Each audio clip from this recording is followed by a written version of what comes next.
This is Dialexicon, Experiments in Language and Listening. My name is Jaya Karsemeyer-Bone. I'm an educator and mom in Toronto, Canada. I think of myself as a word collector. Dialexicon is 2-question interviews with folks from all walks of life. They center around language. Let's go deep. So we're here in part of the space of the Sky Dragon co-op. Yes. Sky Dragon Community Development Co-op. Yeah, it's a mouthful. Cooperative. Yeah. And you've created a co-op, and that's a very collaborative process. Yes. Very challenging too. Not exactly a top-down modality. No. And just as we were talking, as we got settled, so Dialexicon is usually, sometimes we have some clarifying questions, but usually just a 2-question interview, so it can be quite short. Oh, cool. But the invitation is just to sink down into presence and what emerges for you in the moment about that. It's not necessary to be comprehensive about the whole picture of it, but just to slip into that. Where is that for you right now? Mm-hmm. So, and it works through language, so I'll offer you a word. You can accept or decline. You can sort of say, that's not a good word for me, actually. I can pass. But yeah, you can pass, and I'll reformulate.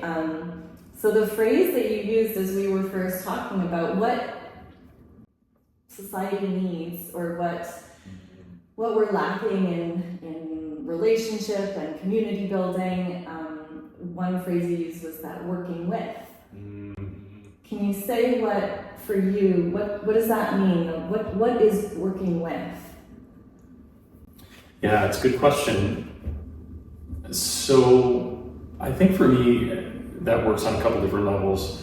So one, I guess, sort of interpersonally, we had started talking about relationships, right? And so I think working with is a really profound concept of being able to be present with who you are and who the other person you're dealing with is, right? Be in the moment, sort of thing. And to attempt as much as possible, sometimes it's difficult, to see them as a whole being, right? To see them not just as your immediate interaction, or, it could be fraught, it could be, a complaint at a complaint counter, it could be, for me, the union activist, or in the academic sector, it could be battling with management over an issue or something. But to still be able to realize that that's a human being, there's complexity there, even if maybe you might perceive them to be wrong about certain things in the moment, that there's more to it. And I think so for me, that's a constant struggle, is to put that into practice. Especially, I find, interestingly enough, and this is where maybe I'll move it to another level, which is more on the level of community organizing, which I've done a lot of over the years. I think you've done a fair amount as well. And I think on that level, it gets really interesting, because then you're talking about sometimes really hot button issues. You're talking about people who are very emotionally invested, whatever the issue is, especially in meaningful issues, if you're talking about, human rights and poverty and the environment and stuff like that. And so to me, the challenge of working with is, how do we build common cause and I would say common power, really, in order to change things in the face of difference, which can sometimes be challenging difference. Like sometimes people can really, it's like we agree on 80%, but that 20% is enough to blow us apart over and over and over again, right? So to me, working within that situation is, it's a bit of an art, maybe a bit of a science too, because I think you can certainly study how best to do it, but it's like, really, how do you navigate politics such that you're building, not tearing down, such that you're creating commonality, not constantly splintering, which I think is something that, I don't know if you have experience with that too, right? Like to me, it's a challenge, especially among quote unquote progressive communities or whatnot. Yeah, I don't know if any of that resonates with you. No, that's beautiful. There were two phrases that you used that I'd like to offer you as the follow-up question. You were talking about, the 80% that you can agree on, but the word you used with, finding common ground is creating commonality. And I wonder if, do you mean creating? And if so, how? I really get the sense of expansion in that. creating commonality. For sure. And I mean, I don't know how academic geek you want to get, but Oh yeah, it's all. so Listen, I know you study physics and the way birds interact and like communicate. Like we're wherever you want to be. all very impractical from a future employment perspective, but lots of fun. Beg to differ, but that's your story. Yeah. So yeah, I'm just trying to think about how to put that. So you're right, creating commonality. So to me, again, this plays out on a few different levels. And so one of the theorists that I'm really a fan of from a social change perspective is Antonio Gramsci. And so, interesting character, Italian Marxist, at one point leader of the Italian Communist Party, but always at heart more of a sort of with the people democratic kind of, communist, not a sort of top-down authoritarian, right? He was just a fascinating guy, was going to become a priest for the longest part of his life, just because that's like, he's very, I think, kind of like heart motivated, interestingly, like someone like Che Guevara too, who has a very interesting persona in Western media and whatnot, but you read his writings, it's all about love for the people, right? It's so incredible, right? So anyway, Gramsci was very much this character, but his whole idea, I think what was really interesting about his approach is he was sort of looking around what was happening in Europe at the time, and there was of course this struggle between left forces and right-wing forces, between, like as stark as possible, between communism and fascism, right? And there was almost this sort of naive optimism on behalf of like the workers' movement and the left and communists. Like, of course we're going to win. Look at the fascists. Like these are like, total, I was going to use the word Neanderthal, but I don't like that as pejorative. Thank you. Because Neanderthals are actually really cool. Right. And we have their DNA too, which is amazing, right? They got the bad rap for a lot of years. So thank you, shitheads. They really were. They were brutal. They were obvious, right? And the communists were like, of course we're going to win. And they totally didn't, right? And so, of course, then Gramsci got thrown in prison. He languishes there really until he dies. They let him out about a week before he died, just so that they couldn't say he died in prison, right? And while he was in prison, he wrote these prison notebooks. And it's so fascinating. And he was chewing over this, what the hell went wrong, right?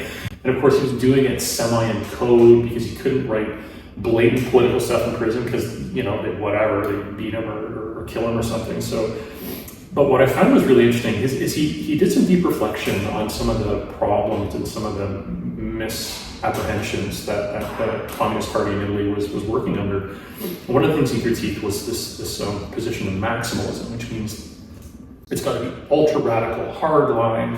Everyone's got to fall in line. It's revolution or nothing, right? And maximalism being this, like, if you're not pushing for the ultimate, like if we're not all talking about tearing down the state, then what are you doing? That kind of thing. He was like, this was not a good way to go. And instead, his whole theory of hegemony is that power is really about like bringing groups together, and really about being able to articulate a vision and articulate really in almost in sort of a structural way. Like, can you connect that vision to someone else's vision? And if you do that, you can articulate a bigger structure. And that's where power comes from, not just one group dominating all the others. So, of course, this was like a very different way of looking at it from the traditional sort of communist thing. No, seize the state.